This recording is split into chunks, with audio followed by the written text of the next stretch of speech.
അസ്സലാമു അലൈക്കും വറഹ്മത്തുള്ളാഹി വബറകാതുഹു. ബഹുമാനപ്പെട്ട ഇബ്നു മുബാറക് റളിയല്ലാഹു അൻഹുവിൻ്റെ ഒരു ചെറിയൊരു ഉപദേശമാണ് ഇന്ന് ഓർമ്മപ്പെടുത്താൻ ഉദ്ദേശിക്കുന്നത്. ബഹുമാനപ്പെട്ടവർ പറയുന്നു, അജിബുത്തു ലിന്നാസി, ജനങ്ങളെ കാണുമ്പോൾ എനിക്ക് വല്ലാത്ത അതിശയം തോന്നുകയാണ്, വല്ലാത്ത കൗതുകമായി ഞാൻ കാണുകയാണ്.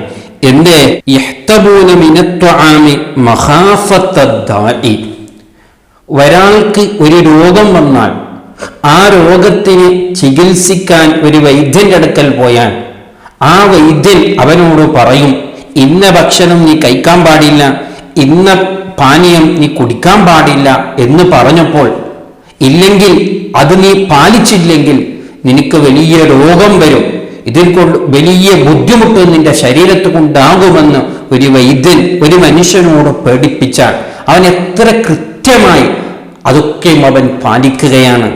അതെത്ര ആശയുള്ള, എത്ര ആഗ്രഹമുള്ള പാനീയമാണെങ്കിലും ഭക്ഷണമാണെങ്കിൽ, അവനേറെ ഇഷ്ടപ്പെട്ട ഭക്ഷണമാണെങ്കിലും അതോടുകൂടെ അവൻ ത്യജിക്കാൻ തയ്യാറാവുകയാണ്. എന്തിനു പേടിച്ചിട്ടാണ്? മഖാഫത്തദ്ദാഇ, രോഗത്തിന് ഭയന്നിട്ട്. ഈ വിഷയമാണ് എനിക്ക് വല്ലാത്ത അതിശയം. എന്തേ അതിശയമാകാനുള്ള കാരണം? ബഹുമാനപ്പെട്ടവർ പറയുന്നു, വലാ യഹ്തബൂന മിനദ്ദുനൂബി മഖാഫത്തന്നാരി, ഇത്രമാത്രം ബുദ്ധിയുള്ള മനുഷ്യൻ, ഇത്രമാത്രം ചിന്തയുള്ള മനുഷ്യൻ ഒരു രോഗം വരുമെന്ന് പേടിച്ചപ്പോൾ അവൻ അത്രമാത്രം ആഗ്രഹമുള്ള ഭക്ഷണങ്ങളും പാനീയങ്ങളൊക്കെ അവൻ ത്യജിക്കാൻ തയ്യാറുള്ള മനുഷ്യൻ എന്തുകൊണ്ട് നരകത്തിനെ പേടിച്ചുകൊണ്ട് പാപത്തിൽ നിന്ന് ദോഷത്തിൽ നിന്ന് വരാതെ വിട്ടുനിൽക്കാത്തത്? അങ്ങനൊരു പേടിയന്തേ അവന്റെ കൽബിൽ വരാത്തത്? ഈ രോഗത്തിനെ പേടിച്ച് ഇത്രമാത്രം അവൻ ത്യജിക്കുന്നുണ്ടല്ലോ, ഇത്രമാത്രം സുഖങ്ങളൊക്കെ അവൻ ത്യജിക്കുന്നുണ്ടല്ലോ. അങ്ങനെയുള്ള പേടിയുള്ള ഒരു മനുഷ്യനിക്കെന്തേ നരകത്തിനെ ഭയപ്പെട്ട്, നരകത്തിന്റെ ശിക്ഷകളെ ഭയപ്പെട്ട്, അല്ലാഹുവിനെ ഭയപ്പെട്ട് ഇത്തരത്തിലുള്ള ദോഷങ്ങളിൽ നിന്നും പാപങ്ങളിൽ നിന്നും ഒരാൾക്ക് വിട്ടുനിൽക്കാനുള്ള ആ തോന്നല്, ആ പേടി എന്തേ വരാത്തത് എന്നതിനെ കുറിച്ച് എനിക്ക് വല്ലാത്ത അത്ഭുതമാണെന്ന് ബഹുമാനപ്പെട്ടവർ തന്നെ ഓർമ്മപ്പെടുത്തുകയാണ്. ശരിക്കും ഇതൊരു അത്ഭുതകരമായ വിഷയം തന്നെയല്ലേ, കൗതുകരമായ വിഷയം തന്നെയല്ലേ? നമ്മൾ തന്നെ നമ്മളെ ജീവിതത്തെ ഒന്ന് പരിശോധിച്ചു നോക്ക്. എത്രമാത്രം ചില രോഗങ്ങളെ ഭയപ്പെട്ടുകൊണ്ട് ചില ഭക്ഷണങ്ങൾ, ചില വിഷയങ്ങളൊക്കെ നാം ത്യജിക്കുന്നു. എന്താണ്?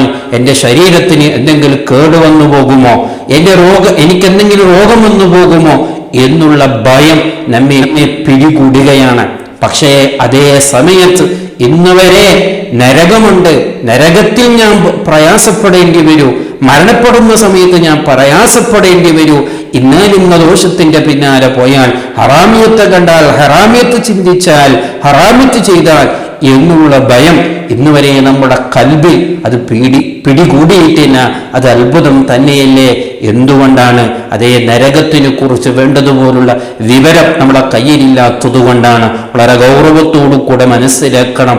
എത്രമാത്രം ഒരു രോഗത്തിന് നാം പേടിക്കുന്നു. രോഗം വന്നാൽ ഒന്ന് ശരീരം നശിച്ചു പോകും, ഒന്ന് ദുനിയാവില്ലാതെ ആയിപ്പോകും എന്നല്ലാതെ അതിനപ്പുറമൊന്നും നടക്കാൻ പോകുന്നില്ല. അതേ സമയത്ത് ദോഷത്തിന്, നരകത്തിന് പേടിച്ച് ദോഷത്തു നിന്ന് വിട്ടുനിന്നിട്ടില്ലെങ്കിൽ പിന്നെയുള്ള ജീവിതം വല്ലാത്ത ദുഃഖകരമായ ഒരു ജീവിതമാണ്. നരകം അനുഭവിക്കേണ്ടി വരും, ശിക്ഷ അനുഭവിക്കേണ്ടി വരും. അല്ലാഹു നമ്മെ കാത്തു രക്ഷിക്കുമാറാവട്ടെ. ബഹുമാനപ്പെട്ടവർ പറഞ്ഞതുപോലെ വളരെ ഗൗരവത്തോടു കൂടെ നരകത്തിന് പേടിച്ച് ദോഷത്തു നിന്നൊക്കെ വിട്ടുനിൽക്കുന്നവരാകണം. അല്ലാഹു ധാരാളം തൗഫീഖ് നൽകുമാറാവട്ടെ. അസ്സലാമു അലൈക്കും വറഹ്മത്തുള്ളാഹി വബറകാതുഹു.